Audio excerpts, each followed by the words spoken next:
Hey everybody, how's it going? Tooth here. Hope y'all are having a good night. So we're gonna update Poverty Pony the Thoroughbred. First part has been ordered. We were originally looking at either going with the Roscoe or Faxon. Someone sent me a link. FN M4 barrels on sale for $250. So went ahead and went down that route. Since FN barrels are the M4 style barrels, are usually $350 to $400 is what I was finding. So the FN barrel is roughly $40 more than our Faxon barrel we were looking at doing. So that puts us, if we just add that price to the Faxon build, that puts us at $780. We're still under $1,000, and kind of thinking about it with what we're doing, we're shooting to outdo a Daniel Defense upper. Not a complete gun, just an upper. The Daniel Defense, just a quick reminder, was $24.90 or $2,500.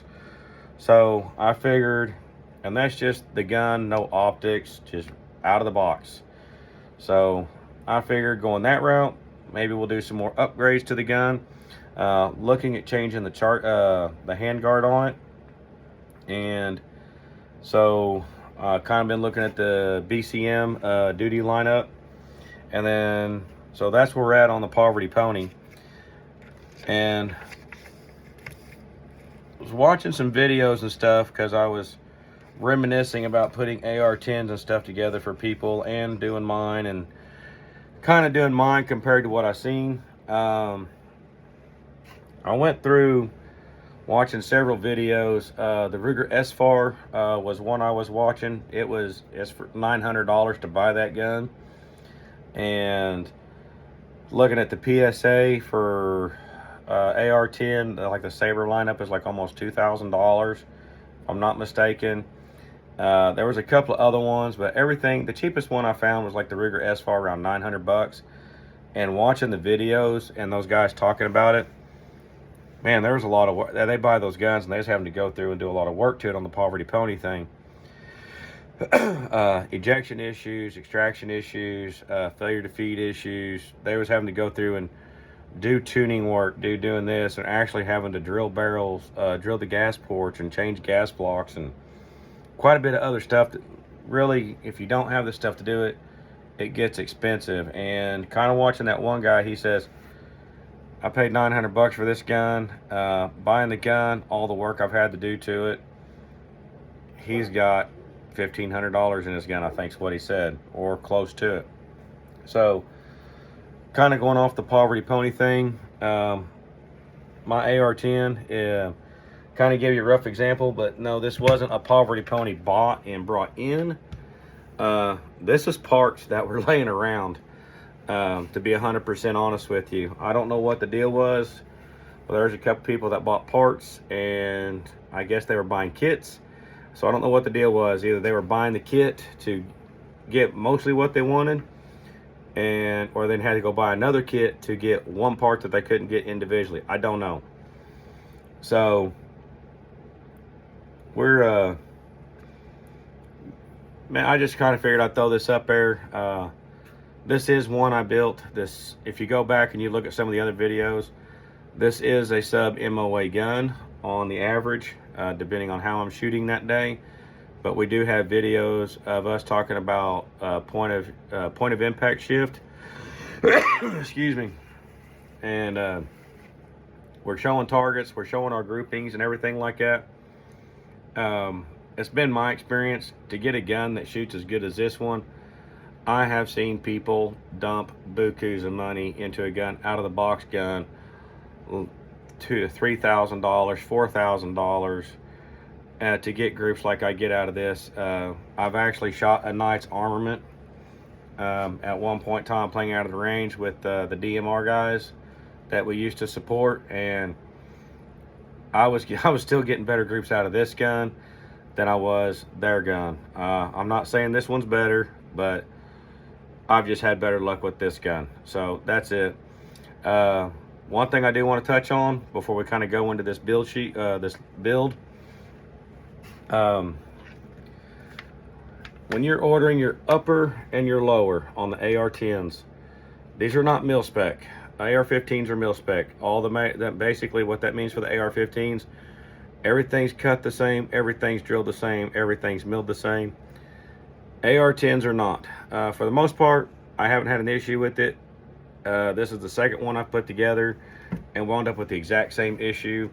One was an arrow and a strip Daniel upper that came in that we put together for an individual, but it had the exact same issue this one had, where this is an Anderson upper and a Combat Armory lower.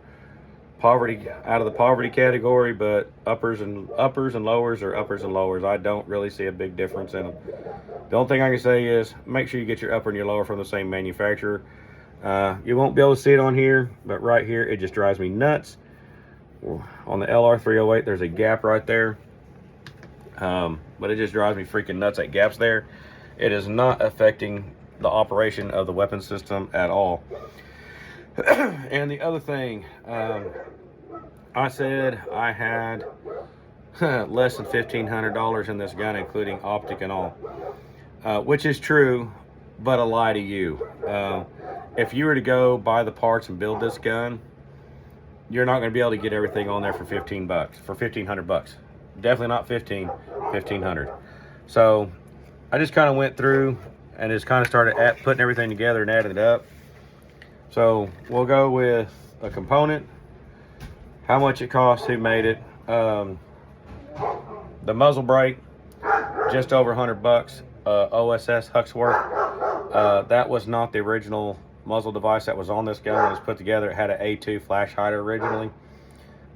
I didn't put that on this price sheet because that is too unique, I guess is the best way to put it, because you may not want to run a Hux or OSS flow can. You may want to run a Surefire, a LAR 30 from Arrow, someone else that's going to have a completely different mounting system. So we'll start at the barrel. The barrel was 400 bucks from Excalibur. It is a custom made barrel. If you go that route, you're going to be waiting some time. For me, on the 308, on the AR-10s, I really do kind of like the 1 in 12 twist rate, where if you go buy an AR-10 barrel anywhere else, especially just one off the shelf, sorry, I thought I heard something, you're going to get a 1 in 10 twist rate, which you have to shoot the heavier, more expensive bullets. The Arrow BCG, which was laying around, but if you used to go buy one, it is $219.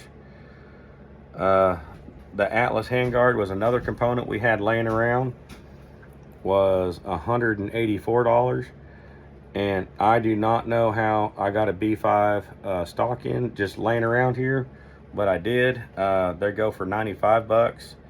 Like I said, I think it was someone ordered a kit, and then they ordered another kit that had similar components in it, but it had other components they needed for something else. And when I tried to ship them back, they didn't want them. The Arrow charging handle is the extended ambi. It is, I just saw it, where'd it go? There it goes, $102.59. Front grip, mag pull, cheap stubby, 10 bucks.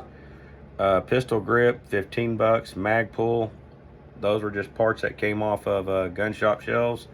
The sling is a Victor's Tactical Blue Force, 59 bucks.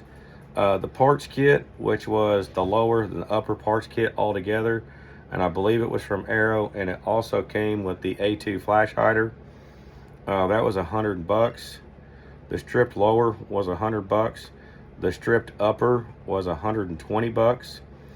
And then we do have an add-on cost because I went to the Veltor A5 buffer system on this thing to try and help reduce the recoil. Probably going to go ahead and put a Geisley coil spring and heavier buffer in, but the Veltor system was 85 bucks.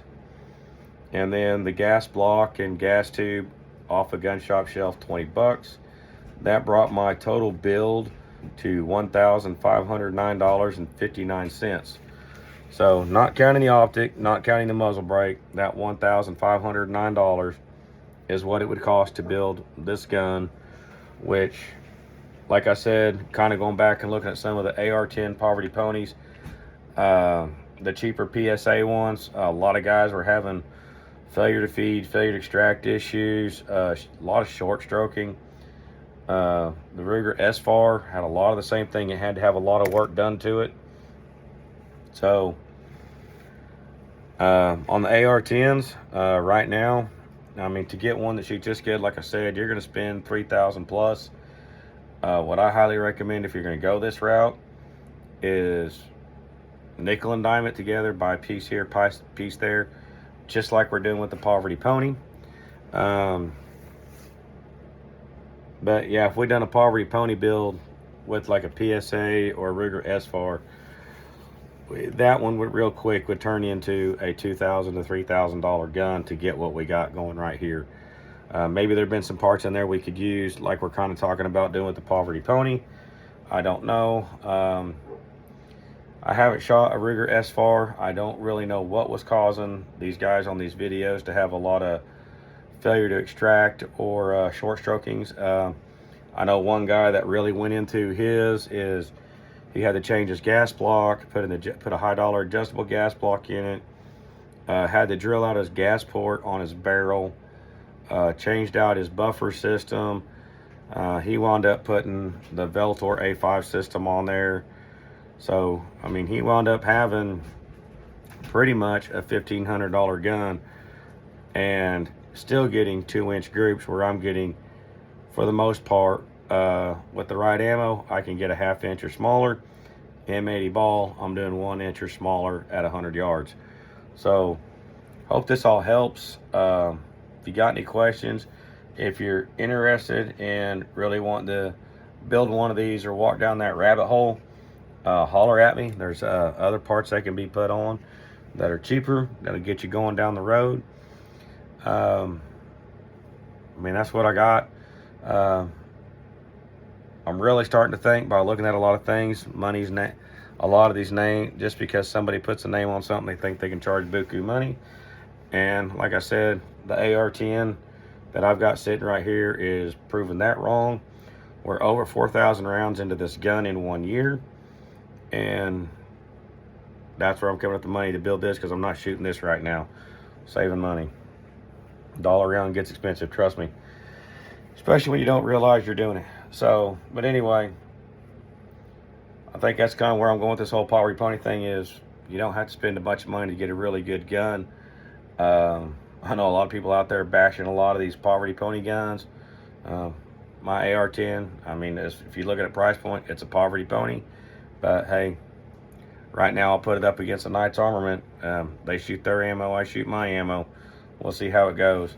But anyway, y'all have a good one. I want to go chill out. Later.